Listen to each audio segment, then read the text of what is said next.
Il vous arrive certainement, euh, parfois, lors de vos temps de parole, de vous poser la question, par quoi réellement vais-je commencer mon introduction ou comment vais-je, j'allais dire, introduire mon temps de parole face au public si conséquent qui est face à moi, face à ces personnalités de qualité, face à cette agora vraiment meilleure, comment dois-je, n'est-ce pas, m'y prendre pour mieux captiver mon auditoire. Vous savez, l'oratoire, c'est de l'imagination. Il faut faire appel, n'est-ce pas, à son génie créateur. Il ne s'agit pas simplement de venir devant un public et commencer à réciter ce qu'on aura appris sur, j'allais dire, le papier ou dans les salles des classes. Il faut vraiment faire appel, n'est-ce pas, à son esprit d'imagination, à son esprit d'adaptation et à son esprit de persuasion. Voilà les éléments qu'il vous faut pour un temps de parole réellement réussi.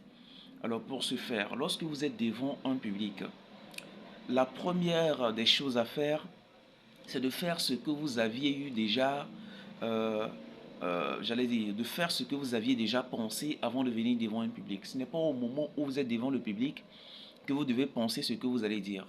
Il faut le penser à l'avance. C'est pourquoi l'orateur, chaque jour, il s'apprête, n'est-ce pas, à prendre la parole. Même s'il sait que dans son agenda, il n'y a pas un temps de prise de parole, alors il va tout faire quand même pour, j'allais dire, avoir une idée sur un sujet bien déterminé, de sorte que s'il arrive quelque part et qu'on lui donne la parole sans même son consentement, il puisse réellement s'en sortir de la manière la plus belle. Vous voyez, lorsqu'on vous donne la parole en public et qu'on vous pose une question, si courte soit-elle, il vous faut prendre le temps de d'abord observer les règles de bienscience. Observer les règles de bienscience, c'est d'abord considérer les personnes et les personnalités qui vous écoutent avant, n'est-ce pas, de répondre à la question. Vous pouvez être à une conférence ou sur un plateau télé.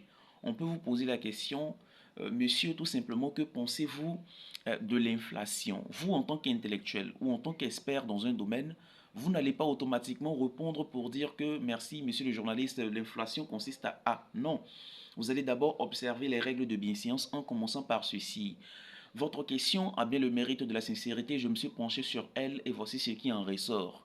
Ou bien, vous pouvez aussi dire au monsieur tout simplement que votre question a bien le mérite de la sincérité, mais avant de vous apporter une réponse apodictique, permettez-moi d'observer les règles de bienséance. Bonjour à vous, bonjour aux téléspectateurs et aux téléspectatrices, bonjour à nos illustres invités.